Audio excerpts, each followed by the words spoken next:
Hi, my name is Dr. Thomas Nguyen, MD. I'm a board-certified addiction physician. Today, I'd like to talk to you about the phases of a relationship with someone who has narcissistic personality disorder. First of all, those with narcissistic personality disorder, they make up about 2% of the population. It's about 50-50 in men and women. Individuals must meet 5 out of the 9 categories of the DSM-5 criteria in order to meet the criteria of narcissistic personality disorder. Number 1, a sense of grandiosity. Number 2, a preoccupation with unlimited power or success. Number 3, a sense of feeling special. Number 4, a lack of empathy. Number 5, very envious of other people who are more successful than they are. Number 6, they are exploitative in all of their relationships. Number 7, they are arrogant and haughty. Number 8 is a sense of entitlement. And number 9 is the great need for admiration.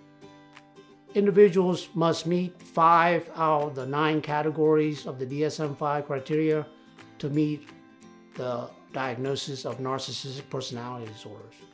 The most destructive type of relationship to be in with someone who has NPD is an intimate relationship. The phases of these relationships is as follows. Number 1, grooming. Number 2, idealization. Number 3, share fantasy. Number 4, devaluation.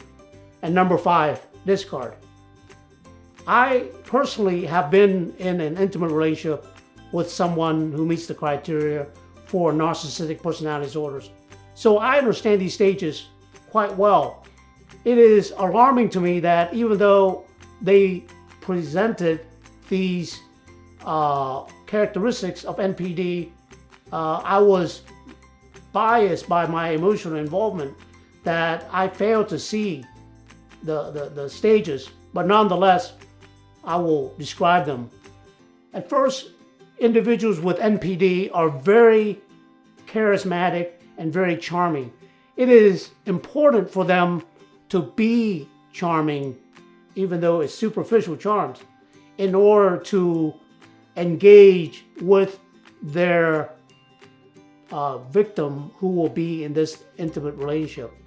The person with NPD, when they engage in the grooming of these individuals, they idealize these individuals, meaning that in their minds and then their perceptions, the person that they're grooming has all of the characteristics and traits that they desire in a perfect, intimate partner.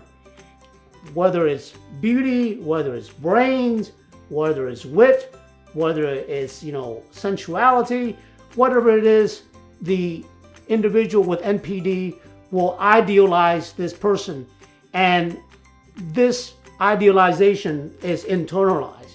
A patient with narcissistic personality disorder will pull this individual in by idealizing them in a way that it flatters that other individual so much, and it convinces that individual that they are indeed special, and then they begin this shared fantasy. This shared fantasy is a fantasy because it is in the beliefs of the narcissistic personality disorder patient that the person that they're engaging in an intimate relationship is in fact, their ideal partner. And they will love bomb them, meaning that they will praise them. They will make comments like, "I've been waiting for you all my life," and that, it must be God's blessing that we have found one another, and that, I have always dreamt of meeting someone like you, And before long, I'm talking a matter of weeks or months here, this individual is fully committed in a emotional commitment with this individual, such as I feel that we're moving towards a meaningful relationship. I see us getting married. I see us moving in with one another. I see myself having children with you. I see that you are the best option for me in my life. During this phase, the love bombing continues, and the narcissistic personality disorder individual will do whatever's necessary to bring this individual in. Usually it's through seduction, it's through praise, it is through buying gifts, taking them to special places, buying them dinners, and so that the other individual is convinced that they are that special to the individual who has narcissistic personality disorder. The NPD individual then would convince their intimate partner that they should expend all their attention and energy and effort towards this relationship. Therefore, they would disregard their own friends and their own lives in order to indulge themselves in this shared fantasy. And it is a fantasy because it doesn't last, because the idealization perception of you in the eye of someone with NPD do not last, because you are always idealized as perfection in their minds. But you change because you're a human being. You have plans, you have friends, you have obligations, and this is unacceptable to someone with NPD. Therefore, they try to isolate their intimate partner away from their friends, families, their work, and have their full attention because they need that desire for admiration, for undevoted attention.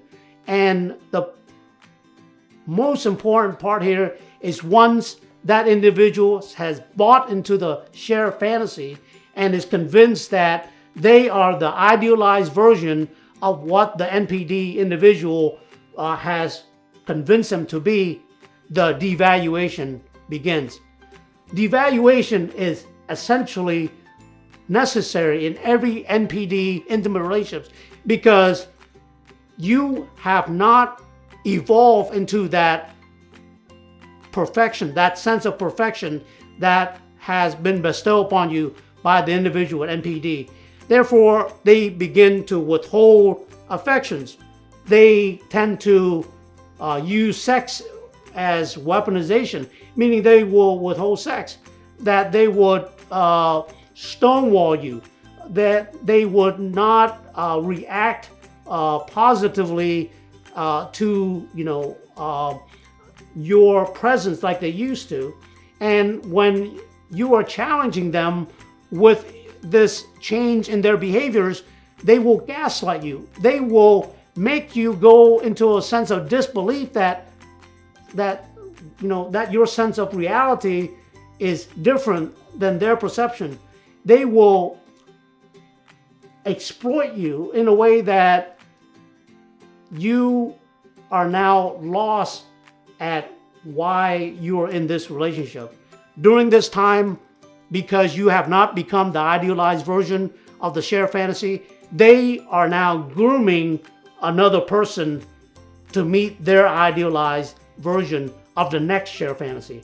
And that next person will go through the same phases that you will. So the last phase of an intimate relationship with someone with NPD is discard. This is where you cannot buy into their narratives anymore, meaning that you are rejecting the fact that they have idealized you. You are seeing that you're being manipulated, exploited, and deceived. And this time you are challenging the individual with NPD.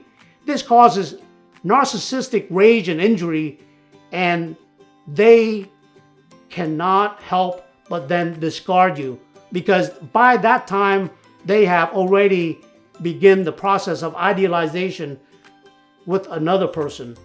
So if you are in an intimate relationship and you are seeing these signs of the different stages of being an intimate partner with someone who has narcissistic personality disorder, you need to leave them. You need to leave them, and you need to make no contact with them, because if you do not do that, your sense of agency and your resources and your mental well-being will all be discredited and destroyed. Again, I hope that my personal experience with being in an intimate relationship with someone with NPD is helpful, and thank you for your time.